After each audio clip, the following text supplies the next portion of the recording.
غزوہ فتح مکہ پارٹ 3 غزوے کی تیاری اور اخفاء کی کوشش۔ طبرانی کی روایت سے معلوم ہوتا ہے کہ رسول اللہ صلی اللہ علیہ وسلم نے ایس شکنی کی خبر آنے سے 3 روز پہلے ہی حضرت عائشہ رضی اللہ تعالی عنہا کو حکم دے دیا تھا کہ آپ صلی اللہ علیہ وسلم کا ساز و سامان تیار کر دیں لیکن کسی کو پتہ نہ چلے۔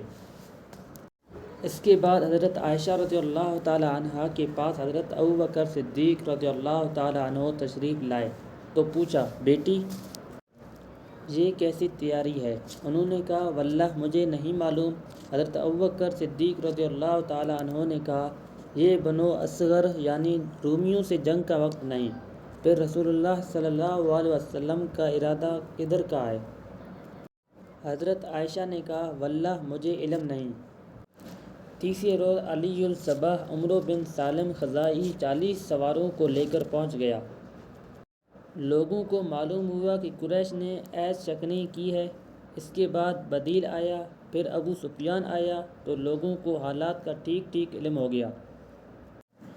اس کے بعد رسول اللہ صلی اللہ علیہ وسلم نے تیاری کا حکم دیتے ہوئے بتلایا کہ مکہ چلنا ہے اور ساتھ ہی یہ دعا فرمائی کہ اے اللہ جاسوسوں اور خبروں کو قریش تک پہنچنے سے روک اور پکڑ لے تاہم ہم ان کے علاقے میں ان کے سر پر ایک دم جا پہنچیں۔ پھر کمال اخفاء اور رازداری کی غرض سے رسول اللہ صلی اللہ علیہ وسلم نے ماہ رمضان 8 ہجری میں حضرت ابو قتادہ بن ربیعہ کی قیادت میں 8 آدمیوں کا ایک سریہ بطن اعظم کی طرف روانہ فرمایا۔ یہ مقام ذی خشب اور ذی مروہ کے درمیان مدینہ سے تقریباً 36 میل کے فاصلے پر ہے۔ مقصد یہ تھا کہ سمجھنے والا سمجھے کہ آپ اسی علاقے کا رخ کریں گے اور یہی خبریں ادھر ادھر پھیلیں۔ لیکن یہ سریہ جب اپنے مقرر مقام پر پہنچ گیا تو اسے خبر ملی کہ رسول اللہ صلی اللہ علیہ وسلم مکہ کے لیے روانہ ہو چکے ہیں، چنانچہ یہ بھی آپ سے جا ملا۔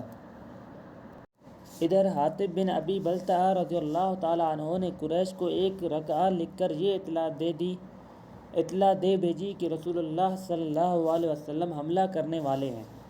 انہوں نے یہ رقعہ ایک عورت کو دیا تھا اور اسے قریش تک پہنچانے پر معاوضہ رکھا تھا۔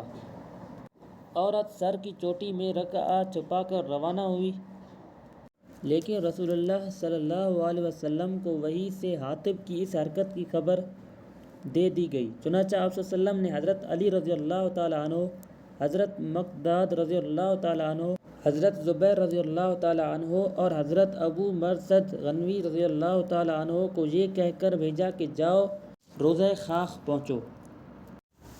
بھائیو، آج یہیں تک کافی ہے اور اگلا پارٹ جلد ہی آ جائے گا انشاءاللہ۔ اس کے لیے اپنا ڈھیر سارا خیال رکھیے۔ اللہ حافظ۔